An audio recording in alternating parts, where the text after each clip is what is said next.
Welcome back to സഫലമി യാത്ര. നമ്മുടെ ഏതൊരു ബിസിനസ്സിൻ്റെയും വിജയത്തിൻ്റെ പ്രധാന പങ്ക് വഹിക്കുന്നത് ശരിയാണ് എംപ്ലോയീസ്.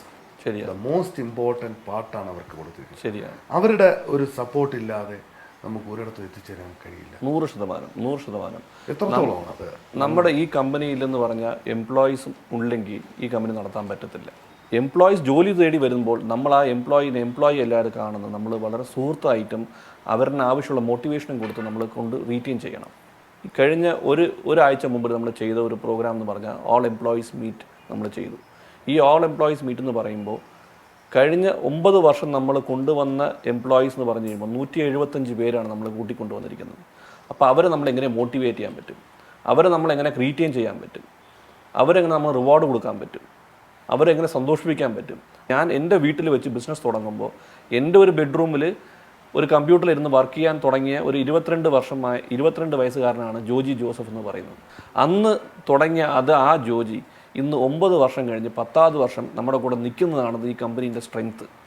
നമുക്ക് അതേപോലെ ട്രിവാൻഡ്രത്ത് നോക്കുകയാണെങ്കിൽ നമ്മുടെ ആദ്യത്തെ എംപ്ലോയി സഞ്ജു ദാസ്, പുള്ളി 5 വർഷം കഴിഞ്ഞു ഇന്ന് നമ്മുടെ കൂടെ നിൽക്കുകയാണ്. അതേപോലെ തമിഴ്നാട് നമ്മൾ ആദ്യത്തെ എംപ്ലോയി ദാമോദരൻ 4 വർഷം കഴിഞ്ഞ് ഇന്ന് നിൽക്കുകയാണ്. അപ്പോൾ നമ്മുടെ കൂടെ നിൽക്കുന്ന എംപ്ലോയീസാണ് നമ്മുടെ സ്ട്രെങ്ത്ത്. ആർക്കിടെക്റ്റ് പോലും നമ്മുടെ ഇൻഹൗസ് ആണ്. നമ്മുടെ സ്ട്രക്ചറൽ എഞ്ചിനീയറിംഗ് മാത്രമാണ് നമ്മൾ ഔട്ട്സോഴ്സ് ചെയ്യുന്നത്. പ്ലംബിംഗ് എല്ലാം ഇൻഹൗസ് ആണ്, ഇലക്ട്രിക്കൽ എല്ലാം ഇൻഹൗസ് ആണ്. അപ്പോൾ നമുക്ക് എന്ത് ചെയ്യുന്നു,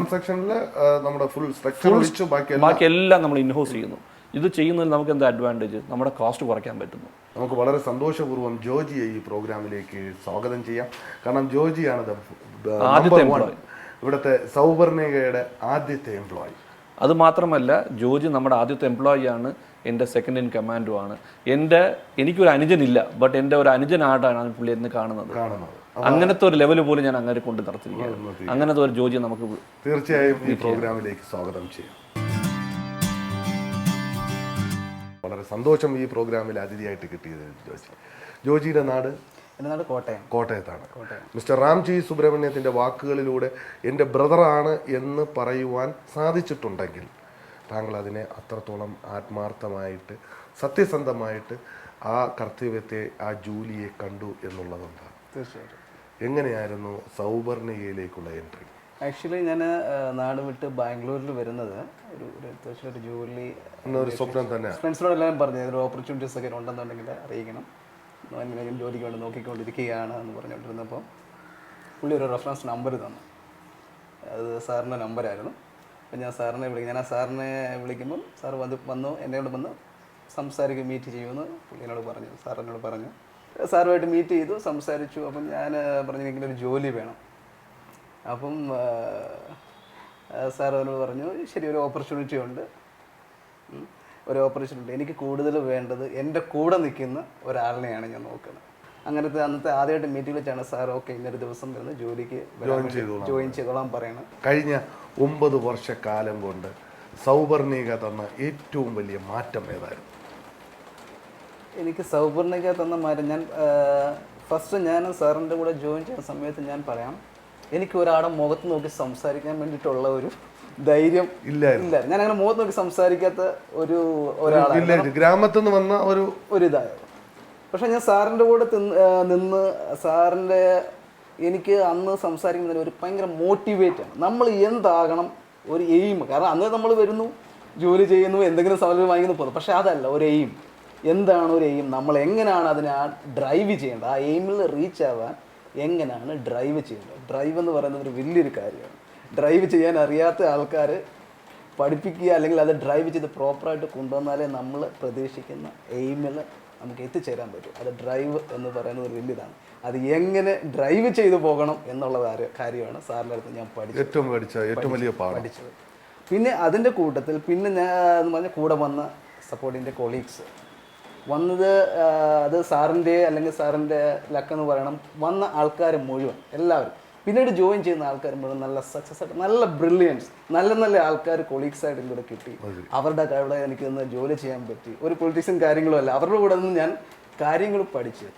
ഇന്ന് ഞാൻ പറയാം, ഇന്ന് സാറിൻ്റെ വീട്ടിൽ നിന്ന് തുടങ്ങിയ ആ ഒരു ജോലി തുടങ്ങി ഇന്ന് ഞങ്ങൾ വർക്ക് ചെയ്യുന്ന ഒരു കോർപ്പറേറ്റ് ഓഫീസ് ബിൽഡിംഗ് എന്ന് പറയുമ്പോൾ 35,000 സ്ക്വയർ ഫീറ്റ് ഉള്ള ഒരു വലിയ മൾട്ടി സ്റ്റോറി ബിൽഡിംഗ് പോലുള്ളൊരു പ്രസ്ഥാനത്തിലാണ് ഞങ്ങൾ ഇന്ന് എത്തിച്ചേർന്നിരിക്കുന്നത്. അതിൻ്റെ കൂട്ടത്തിൽ ഇത്രയും numbers of brilliant young charm കൂടെയുള്ള ഒരു വലിയൊരു ടീം സെറ്റപ്പ് അതിലൊരു അംഗമാവാൻ കഴിഞ്ഞു എന്നുള്ളതാണ്. തീർച്ചയായും ആദ്യത്തെ ഒരു എംപ്ലോയി എന്നുള്ള ക്രെഡിറ്റ് ജോജിക്ക് തന്നെയാണ്. തീർച്ചയായും അവിടെ നിന്ന് ഒന്നും ഒരു ചെറിയ ബെഡ്റൂമിൻ്റെ അവിടെ ഒരു ഓഫീസിൽ നിന്ന് ഇന്ന് ഇത്രയും വലിയൊരു ഓഫീസിലേക്ക് ജോജി വന്നെത്തി നിൽക്കുന്നുണ്ട്. തീർച്ചയായും അതിൽ വളരെയധികം കഴിവുകളും നല്ല ടാലൻറ്റഡ് ആയിട്ടുള്ള ഒരു എംപ്ലോയീസിനെ വാർത്തെടുക്കുവാൻ മിസ്റ്റർ റാംജിക്ക് കഴിഞ്ഞു എന്നുള്ളതാണ്. തീർച്ചയായും അതിൽ വലിയൊരു ഫാക്ടറാണ് കമാൻഡിങ് എന്ന് പറയുന്നത്. നമ്മൾ കമാൻഡിങ് പവർ എന്ന് പറയുന്നത് അത് ഏറ്റവും ഇമ്പോർട്ടൻ്റ് ആണ് ഒരു എംപ്ലോയിയെ സംബന്ധിച്ചിടത്തോളം. പ്രത്യേകിച്ച് രണ്ടാമത്തെ പൊസിഷൻ, അല്ലെങ്കിൽ നമ്മൾ അവിടെ ഇരുന്നുകൊണ്ട് മിസ്റ്റർ റാംജി സുബ്രഹ്മണ്യത്തിൻ്റെ ഓഫീസിൻ്റെ ഫ്രണ്ട് വാതിലിരുന്നു കൊണ്ട് കൺട്രോൾ ചെയ്യാൻ കഴിയുന്നു എന്നുള്ളതാണ്. അതിൻ്റെ കൂടെ നമ്മൾ പറയുമ്പോൾ ഏറ്റവും വലിയൊരു കാര്യം നമ്മൾ എംപ്ലോയി നമ്മളിൽ പഠിക്കുന്ന ഒരു കാര്യം, ഞാൻ പറഞ്ഞത് എൻ്റെ ഒരു എക്സ്പീരിയൻസ്, 2ാമത് മാസം ജോയിൻ ചെയ്ത് ഞാൻ കരഞ്ഞു. എൻ്റെ ബോസ് എന്നെ വഴക്ക് പറയുമ്പോൾ ഞാൻ കരയുന്നു. എനിക്ക് ഇന്നും ഓർമ്മയുണ്ട്, അന്ന് വഴക്ക് പറഞ്ഞതിൻ്റെ അപ്പുറം ഇഷ്ടംപോലെ വഴക്ക് കേട്ടിട്ടുണ്ട്. ഞാൻ പല ബോസുമാരോടും ഞാൻ ഇഷ്ടംപോലെ വഴക്ക് കേട്ടിട്ടുണ്ട്. ബട്ട് ആ വഴക്ക് കേൾക്കുമ്പോഴെല്ലാം സത്യമായിട്ട് തോന്നുന്ന ചില സമയം ജോലി വിട്ടുപോകാൻ തോന്നും. പല സമയവും ഞാൻ ജോലി എനിക്ക് വിടാൻ സാഹചര്യമില്ല, നിങ്ങൾ ജോലി വിട്ട് അടുത്ത ജോലി കിട്ടത്തില്ല. അപ്പോഴും ഇന്ന് വഴക്ക് പറഞ്ഞാൽ ജോലി വിട്ടുപോയി കഴിഞ്ഞാൽ ആൾക്കാർക്ക് വേറെ ജോലി കിട്ടും. ഒരുപാട് ഓപ്പർച്യൂണിറ്റി ഇന്നുണ്ട്. ബട്ട് ഇതാണ് ഈ ചെറുപ്പക്കാരൻ്റെ ഏറ്റവും വലിയൊരു ബുദ്ധിമുട്ട്. അപ്പം ഞാൻ ഇന്ന് ഈ ഒരു എക്സാമ്പിൾ എന്തിനാ പറയുമെന്ന് പറയുമ്പോൾ, നമ്മൾ സീനിയർ ആൾക്കാർ നമ്മളോട് വഴക്ക് പറയുമ്പോൾ എന്ത് കാരണം കൊണ്ടാണ് പറയുന്നത്, അതെങ്ങനെ ഇമ്പ്രൂവ് ചെയ്യാൻ പറ്റുമെന്ന് നോക്കുന്നു. അപ്പോൾ അങ്ങനത്തെ ഒരു ഇതിൽ എക്സാമ്പിൾ പറയുമ്പോൾ ജോജി എൻ്റെ കയ്യിൽ നിന്ന് ഏറ്റവും കൂടുതൽ വഴക്ക് കേട്ട ഒരു എംപ്ലോയി എന്ന് പറയാനുള്ള ഒരു പേരുള്ള ആളാണ് ജോജിയെ. ബട്ട് എന്നാലും ഞാൻ ഇന്ന് എൻ്റെ ഒരു സ്ട്രെങ്ത് എന്ന് പറയുന്നത്, ജോജിൻ്റെ സ്ട്രെങ്ത് പറഞ്ഞാൽ പേഷ്യൻസ് ആണ്. അതായത് ഞാൻ പോകുന്ന സ്പീഡിൽ എൻ്റെ കൂടെ എത്താൻ പറ്റത്തില്ലെങ്കിൽ എൻ്റെ വഴക്ക് കേൾക്കും ചില സമയം. കുഴപ്പമില്ല, സാറ് വഴക്ക് നല്ലത് തന്നെ പറയുന്നത്, ഞാൻ ഇനിയും ഇമ്പ്രൂവ് ചെയ്യാം എന്ന് പിന്നെയും പിടിച്ച് നിൽക്കുന്ന, മനസ്സിലാക്കാൻ പറ്റുന്ന പേഷ്യൻസും മനസ്ഥിതിയും വെച്ചുകൊണ്ടിരിക്കുന്ന കാരണം കൊണ്ടാണ് ജോജി ഈ ലെവലെത്തുന്നത്. ഇന്ന് എൻ്റെ കമ്പനിയിൽ എൻ്റെ ഫൈനാൻസ് മൊത്തം അറിയാൻ പറ്റുന്നതും, എൻ്റെ ഓരോ സൈറ്റും എന്താ നടക്കുന്ന പണി പോലും, എവിടെ ഞാൻ പൈസ എന്ത് ഇടണം, ഒരു സൈറ്റ് നോക്കി പ്രശ്നമുണ്ടോ ആ പ്രശ്നം സോൾവ് ചെയ്യാനും, പേഴ്സണലായാലും ഒഫീഷ്യലായാലും എനിക്ക് ഡ്രൈവിംഗ് ആയാലും എല്ലാം നോക്കാൻ പറ്റുന്ന ഒരു പണിയാണ് ജോലി ചെയ്യുന്നത്. ജോജി എന്ന് പറഞ്ഞാൽ ഇന്ന് ഈ കമ്പനിയിൽ എല്ലാവർക്കും അറിയാം, രാംജി സാറെ കിട്ടിയില്ലെങ്കിൽ ജോജിയെ മാത്രം സംസാരിച്ചാൽ മതി, കാര്യം നടക്കുമെന്ന് അറിയാൻ പറ്റുന്ന ഒരു ലെവലാണ്. അത്രയും ഒരു ലെവലിലേക്ക് എത്തിയെന്നുള്ള അഭിമാനം തോന്നുന്നു. തീർച്ചയായിട്ടും അഭിമാനം തോന്നുന്നു. ഇതൊരു എൻ്റെ ജീവിതത്തിനെ സംബന്ധിച്ച്, എൻ്റെ ജീവിതം എന്ന് മാത്രമല്ല, എൻ്റെ ഫാമിലി, എൻ്റെ പേരൻസ്, വൈഫ് എല്ലാവരും റെസ്പെക്റ്റ് ചെയ്യുന്നു ആ ഒരു പൊസിഷൻ. ഇത് വീട്ടിൽ ഞാൻ ഇരിക്കുകയാണെന്നുണ്ടെങ്കിൽ സാറിൻ്റെ ഫോൺ വന്നാൽ ഞാൻ ഉടനെ ചാടി അങ്ങ് എഴുന്നേക്കും. പേടി മീൻസ് അപ്പോൾ അക്കൂട്ടത്തിൽ എല്ലാവരും എഴുന്നേക്കും. ആ ഒരു ബഹുമാനം നമ്മൾ വീട്ടിൽ പോകുമ്പോഴും കൊണ്ടുപോകുന്നു എന്നുള്ളതാണ്.